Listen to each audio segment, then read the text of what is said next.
Hey everybody, it's your buddy Eric, and here I am with this past weekend's vintage Doomsday deck list. Let's take a quick look first at the core. The core is actually really tight this week, in the main at least, with 58 same cards. Everybody is on Watery Grave, and everyone is on Treasure Cruise. The only difference comes in the counter spells, which is really interesting this week. We'll get to that in a second.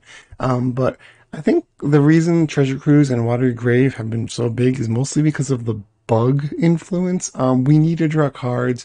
Obviously, bug has some ways of stopping us with Leovold and Narset, but as long as we can keep those off the table, Treasure Cruise is pretty good at helping us refuel if we get in a situation where we need to, keep up with them in terms of cards. And Watery Grave again keeps, us keeping a good amount of blue and black producing lands. It can be pretty damage heavy. I had a few matches where it almost came into effect, but or actually it did matter at least sometimes.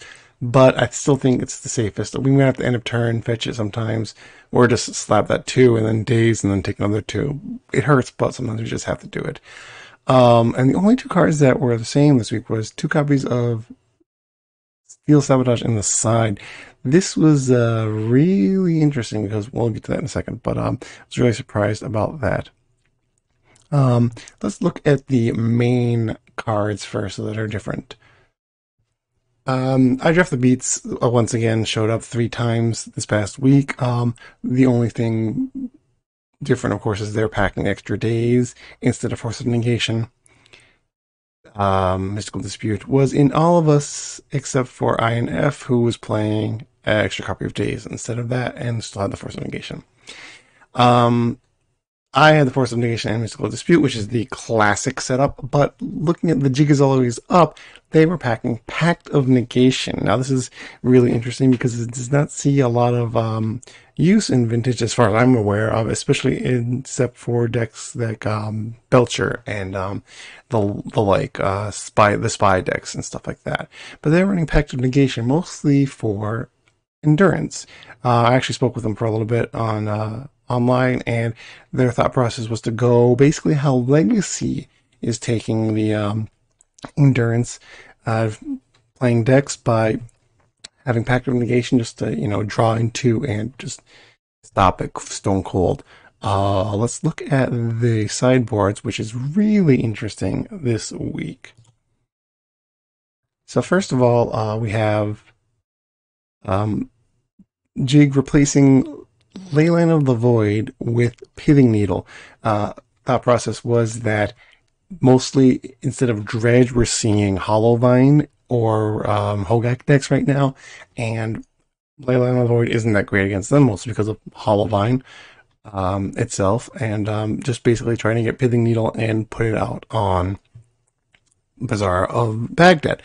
So that was their thought process there. The other interesting thing is that they're a lower count of Steel Sabotage, only running 2, no Hercules recalls. Instead, they have Null Rods for the blue matchups, the blue Tinker artifact matchups to try to keep them off their mana, and 3 copies of Force of Negation and an extra copy of Pact of Negation. The thought process here is just loading up on the free cards, just as much free interaction as possible. That also is the reason for Thoughtseize, not free exactly, but very cheap interaction. And what does it do? Well, the rest does not. It gets rid of Endurance.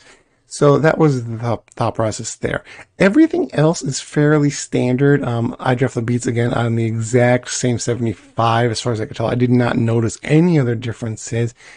And I was slightly similar. No, I wasn't actually. I'm sorry. I actually went back to Leyline just in case. Was not impressed. I only faced one Bazaar deck, and it was Hogak. And yeah, it did help me one of the sideboard games. I'm pretty sure I got game 1. I barely got game 1, and then game 2, it didn't matter that I had Leyline, and game 3, Leyline did matter. So I'm starting to feel that the Leyline might not be correct. I don't know if for Pithing Needles, I don't like the idea of, searching for Pithing Needle, or, what do we do on the draw? That is a big concern. But then again, with the number of Bazaar decks out right now, that might just not matter. And INF was playing very similar to me, except for the one extra Hercules recall I had was replaced by Library of Alexandria. Other than that, we were pretty much the same track. What you might notice here is that Opposition Agent is gone. No one was playing it this week at all. I missed the poor little rogue, but just really wasn't feeling it right now. It just, the Jeskai decks are really fast with all their, monkeys and Dreadhorde Arcanists, and then other decks are just loading up on big Urza's creatures. Those constructs are so big, and yeah, they search with Urza's Saga, but who cares when they have a bunch of 6/6s coming at you? So I think Opposition Agent is going to be put away for now until we get back to a situation where, I don't know, if Urza Saga hits a restriction or something happens, if we get something released in an upcoming set that changes the meta a bunch. But I don't know. Until then, I think we're just going to be off of creatures and either on the ley lines or needles or maybe in surgical extraction or some other things.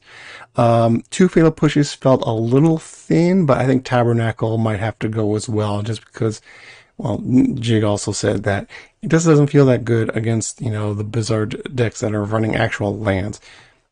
Anyway, thanks for watching, and if you have any questions, just hit me up on Twitter or in the comments.